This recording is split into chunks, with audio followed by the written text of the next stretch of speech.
Police को आगे करता है। जब जब मोदी डरता है पुलिस को आगे करता है। हम अपना हक मांगते न किसी से भीख मांगते, हम अपना हक मांगते न किसी से भीख मांगते। लद्दाख में जमहूरियत बहाल करो, बहाल करो, बहाल करो, लद्दाख में जमहूरियत बहाल करो, बहाल करो, बहाल करो, लद्दाख में जमहूरियत बहाल करो, बहाल करो, बहाल करो। नहीं चलेगी, नहीं चलेगी, तानाशाही नहीं चलेगी, नहीं चलेगी, नहीं चलेगी, तानाशाही नहीं चलेगी। हम अपना हक मांगते, न किसी से भीख मांगते, हम अपना हक मांगते, न किसी से भीख मांगते।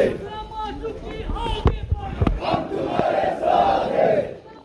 देना होगा, देना होगा, देना होगा, देना होगा,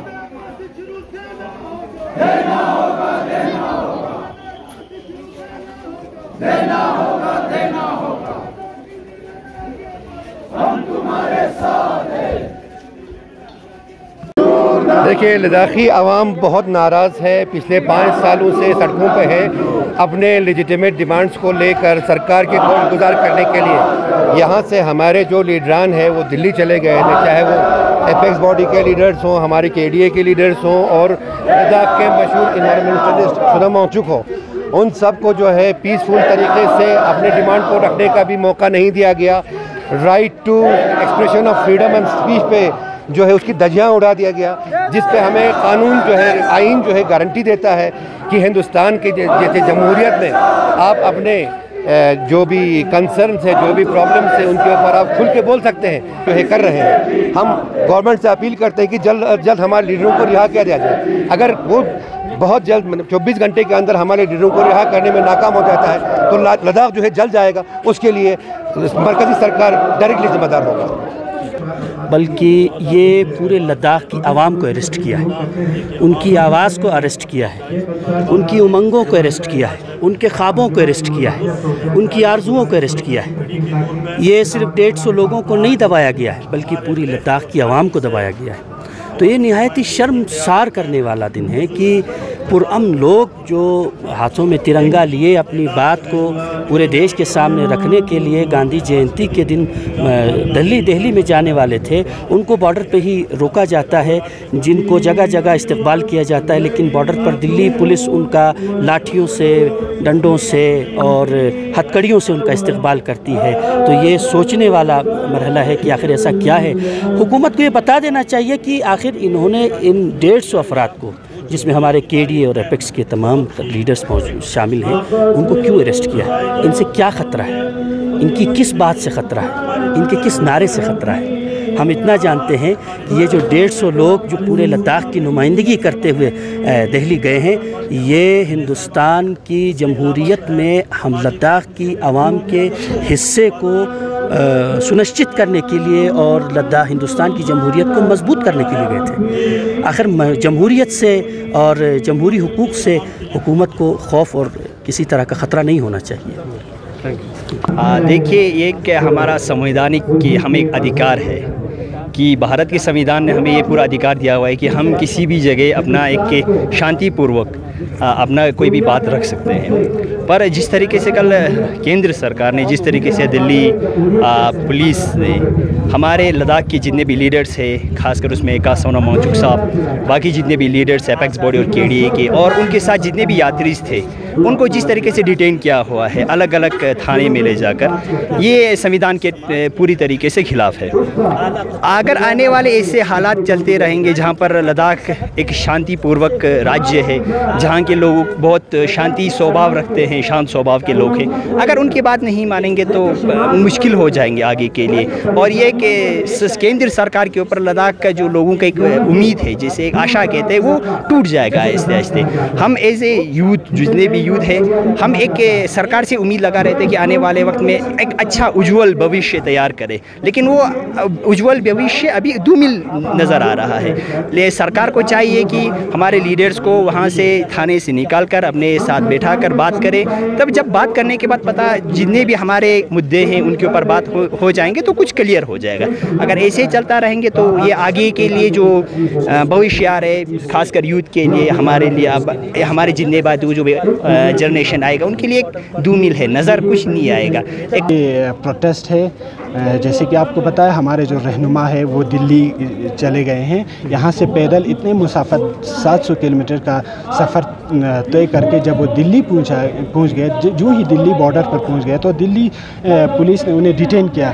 चाहे तो ये था कि वहाँ के जो होम मिनिस्ट्री, वहाँ के जो भी आला अफसर है वो आके इनको स्वागत करना चाहिए था। हमारे जो सोनम वांगचुक जी है वो एनवायरमेंटलिस्ट है, वो सोशल रिफॉर्मर है, उनको आपने देखा हर जगह उनका कैसा इज्जत हुआ, कैसा इस्तकबाल हुआ, कैसा रिसेप्शन हुआ। लेकिन जो ही दिल्ली बॉर्डर में पहुंच गए, जो ही हमारे जो राजधानी बॉर्डर में पहुंच गए, उनके साथ कैसा सलूक किया गया। वो जो यहाँ से अमन के लिए चले थे, यहाँ के लद्दाख के माहौलियात को तहफ़्फ़ुज़ के लिए चले थे, जो पीसफुल प्रोटेस्टर थे उनके साथ उनको डिटेन किया गया। हुकूमत को चाहिए था पहले उनकी बात सुने, वो क्या कह रहे हैं, क्या डिमांड्स लेके आ रहे हैं। हुकूमत में इतना भी हिम्मत नहीं है कि उनका सामना करें। जब भी मोदी डरता है, जैसे कि आपने सुना, पुलिस को आगे करता है, लेकिन पुलिस के ज़रिए, फोर्स के ज़रिए उन्हें वहाँ पर रोका गया। ये लद्दाख के फ्यूचर के लिए, आपने जैसे कहा, ये लद्दाख के फ्यूचर के लिए बहुत ही डेंजरस चीज़ है, क्योंकि डेमोक्रेसी को यहाँ से इरिटेट किया जा रहा है, डेमोक्रेसी को ख़त्म किया जा रहा है। लोगों की आवाज़ों को कहीं तक पहुँचाने की यहाँ पर कोई प्लेटफार्म सरकार ने नहीं दिया है। सर, आज से जो एजिटेशन हुआ है, इसके बाद हमारे लीडर्स को अगर नहीं छोड़ते हैं लद्दाख के, तो आने वाले दिनों में कारगिल डेमोक्रेटिक अलायंस की तरफ से किस तरह के नेक्स्ट कोर्स ऑफ एक्शंस देखने को मिल सकता है?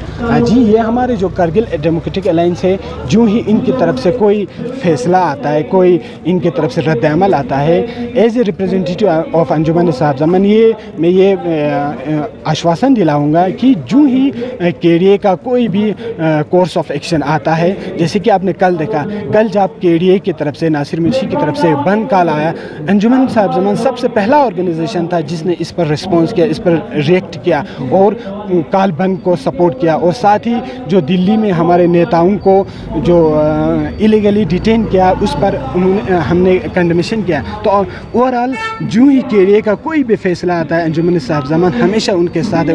ये फख्र है सरजमीन लद्दाख में रहने वाले कौम का, ये मिल्लत गयूर लद्दाख के लिए फख्र है कि उन्होंने उसी दिन से 47 ही से अपने सरहदों को बचाने के लिए अपने नेबर कंट्री को कभी कबूल नहीं किया, बल्कि अपने मुल्क के अफवाज को यहाँ तक पहुँचाने के लिए जोजिला कर्रे के अंदर जितने भी बर्फ पड़े थे वहाँ से उनको अबूर करने के लिए, वहाँ के रास्ता दिखाने के लिए गए और मोरहब प्रोवाइड किए और अपने अफवाज को यहाँ तक लाकर सरहदों पर तैनात होने का मौका दिया और पुष्ट पनाही करके उसी दिन से आज तक फौज के शान बेशाना सरहदों को तहफ़्फ़ुज़ देते हुए रहे हैं। यानी बाई चॉइस, अपने इख्तियार से, अपने मर्जी से, अपनी हवास और होश संभाल के इंडियन है। इंडियन है का मतलब अपने इख्तियार से हिंदुस्तानी है का मतलब यह है खूनी रिश्ते, किसी के भाई, किसी की बहन, किसी के मामू, किसी के चाचे, खूनी सरहद लकीर जो खींची थी उसके उस पार चले भी गए, लेकिन उनके साथ नहीं गए। अपने मादरे वतन की मिट्टी से प्यार करते हुए यहाँ रहे, क्योंकि बाई चॉइस, बाई इख्तियार हिंदुस्तानी थे। जितने भी जुल्म, जितने भी सितम सहा गया, उसी दिन से आज तक वो सहते आए, लेकिन कभी अपने मुल्क से गद्दारी नहीं किया, क्योंकि बाई चॉइस इंडियन थे, बाई चॉइस इंडियन थे। इसीलिए 1947 से लेकर 2024 तक 77 साल का अरसा गुजरा है। फौज के शाना बेशाना, नीम फौजी अमले की तरह, पोर्टर की शक्ल में, कभी मुशावर की शक्ल में इन्हीं पहाड़ के चोटियों को संभालते हुए, बचाते हुए जिंदगी गुजारी है। यानी कि हम बाई चॉइस इंडियन है। आज आपको ये पावर कराया जा रहा है, ये बताया जा रहा है कि आप बाई चांस इंडियन है। अगर सरहद खुला दिया जाएगा तो आप सब चले जाएगा। ये बिल्कुल गलत सोच है। ये कभी नहीं सोचना कि हम बाई चांस इंडियन नहीं है, चॉइस इंडियन है। ये यकीन रखना। आप डर रहे हैं, आप खौफ खा रहे हैं, हमारे नौजवान भूल रहे हैं कि हमारी कुर्बानियां क्या थी, हमारे पुरखों की कुर्बानियां क्या थी, ये भूल रहे हैं। ये हिंदुस्तान जितने उनके हैं उतने हमारे हैं। डरना नहीं है। इस सरजमीन के लिए जितना दूसरों ने कुर्बानी दी है उससे बढ़कर लद्दाखियों ने कुर्बानी दी है। अपने राइट्स का प्रोटेक्शन चाहिए, हमारे एम्प्लॉयमेंट का प्रोटेक्शन चाहिए, हमारे जमीन का हिफाजत जो हमें चाहिए, और उसके बगैर हम किसी और चीज पर जो है सुनने वाले नहीं है। इसलिए मेरी गुजारिश है, हम हमेशा गुजारिश वाली भाषा में बात करते हैं, क्योंकि हम अमन पसंद लोग हैं, हम अमन नहीं रखते। और शायद गवर्नमेंट ऑफ इंडिया को, होम मिनिस्ट्री को भी हमारी इस गुजारिश का एहतराम करना चाहिए। जब लद्दाख के लोग झुककर गुजारिश करके आपके पास आ रहे हैं, मेहरबानी जनाब, हमारी ये तकलीफ है, आप लोगों को उनको सुन के उनके तकलीफों को हल करना चाहिए। क्या फर्क पड़ता है अगर हमको 6 शेड्यूल में लाए? हमारे राइट भी प्रोटेक्ट कर रहे हैं ना, और क्या कर रहे हैं? आज आप देख लीजिए, हर जगह ब्यूरोक्रेसी का बोलाबाला है। डेमोक्रेसी को ब्यूरोक्रेसी ने दबाया है, तानाशाही है, अफसरशाही है। किसी भी जगह आपको किसी भी किस्म की पब्लिक रिप्रेजेंटेटिव की आवाज नहीं है। कम से कम आज आपके पास पब्लिक रिप्रेजेंटेटिव होते तो कम से कम चिल्लाते हैं, मान ले।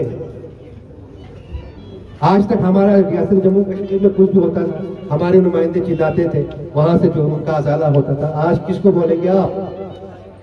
कौन तानाशाही है जो हमारी बात को सुन रहा है? कौन तानाशाही है जो हमारे जख्मों पर मरहम लगा रहा है? मरहम लगाने की जगह पर हमारे जख्मों पर नमक छिड़क रहे हैं।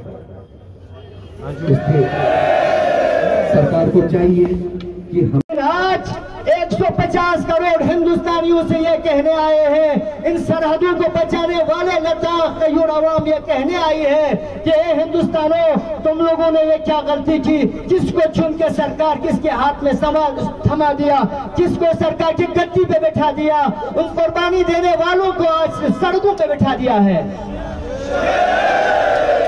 आपकी मर्जी शेम कहने का हक है तो कहो, नहीं तो मत कहो। अजान का भी वक्त हो गया। ये सिला दिया है, 77 साल की कुर्बानियों का सिला ये दिया है। 2019 के 5 अगस्त से आज तक लद्दाखी अवाम अपने हुकूक की मांग को लेकर सड़क पर बैठी हुई है। कभी संसद की तरफ चले जा रहे हैं, कभी अपने आप को डिटेंशन में हवाला किया जा रहा है। इन सारे परेशानियों के बावजूद सरकार टस से मस नहीं है।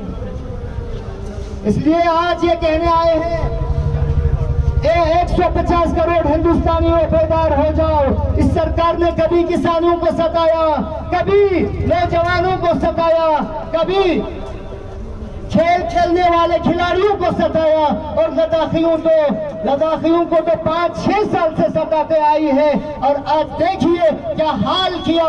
लद्दाख के लीडर्स अपने आप को जहमत में डालते हुए 700 किलोमीटर यहाँ से चलकर चले जाते हैं, तो इस्तकबाल के बजाय हवालात के रास्ता दिखाता है, बंदिशों का रास्ता दिखाता है, कभी मिलने मुलाकात का मौका नहीं देता है। इससे ज्यादा अफसोस का मकाम क्या होगा? भाइयों बहनों जवानों बेदार हो जाओ। केडीए का जो भी इसके बाद प्रोग्राम आता है उसके लिए आप लोग तैयार रहें और खौफ को अपने दिल से निकाल दें। शाना बेशाना इससे भी ज्यादा घर घरों में ये पैगाम पहुंचाए। Latas ketika zerna nang kamarin nare societies per ozer per goshen ki carrier yapna ata un ding mar goshadu met nare yom minasil stalla per romo karir chigzaspen enta yom minasil ma pachamen chazer bana diri yanti suni no karium gariyo pata met yanti saune tahafuz bulak nagrate so samet yanti laga chang na chang malus payet क्या हाल पे का इतना सका दुदुकना अपनी गफलत की यही हालत अगर कायम रहे आएंगे गस्साल काबल से कफन जापान से। आप लोगों को पहनने के कफन भी नहीं मिलेगा, आप लोगों को गुस्ल देने वाले भी नहीं मिलेगा। याद रखिए योग में नसुल जंती का लानत ताजाइन दिरी या तंजीम न तंजीम था बंदू पे मौका में दिरी नया मिल मिल चंदू पे मौका में योग में लीडर उन चीदा लीडर उन क्यों से डिटेंशन उन बंद सियो गार नतिस पर में हच्चे सियो एलजीसी की रहम तरमी के दिरी फांसियो पब्लिक नुमाइंदों ला ब्यूरोक्रेसी नौकर का तो धमकी तंगनो जनता हावने उतना यंती कौंसल ऑफिस भी कौंसलर उल्ला यंती नुमाइंदों ला यंती राह बरुल्ला आखिरी नौकर का तो दम की तंग यंती हाथ पे कर गल बना यूं मिफ्रुल्ला यता नौकरी थोपतुक जरबा छोटिन yang दजनसी लंदन पॉलिसी दुने नोटिंग सुख yang मतंगा मा नौकर ला रोचेन अलग हो जाने के बाद लद्दाख एक मुकम्मल स्टेट हुड लद्दाख के लिए दर्जा अता किया जाए, ताकि यहाँ के अवाम भी जिन्होंने हमेशा यहाँ के अवाम ने हमेशा अपने मुल्क की सरबुलंदी के लिए, अपने मुल्क की हिफाजत और दिफा के लिए 62 आप लोगों को याद हो, 71 आप लोगों को याद हो, 47 आप लोगों को याद हो, इसके बाद भी कितनी जंगें हुई, हमेशा से मुल्क की अफवाज के साथ शाना बशाना हमारे अवाम खड़े रहे और अपने मुल्क की तहफ़्फ़ुज़ की। लिहाजा आखिरी तौर पर मैं अवाम से यही कहूंगा कि अवाम आप लोग बुलबुल की मानंद है, आप लोग जोश से रहें, होश से रहें, मोहब्बत और शांति से रहें। वो दिन अनकरीब है कि इंशाअल्लाह ये जो 4 मुतालिबात हैं, वाकई मुश्किलात का सामना करना पड़ेगा, लेकिन अनकरीब हमारे ये सारी मुतालिबात पूरे होंगे इंशाअल्लाह। एक नारा आप लोगों के लिए दूंगा, आप उस नारे का जो है मुट्ठियां बंद करके एक जागे हुए कौम के रूप में आप जवाब देंगे। आवाज दो, आवाज दो।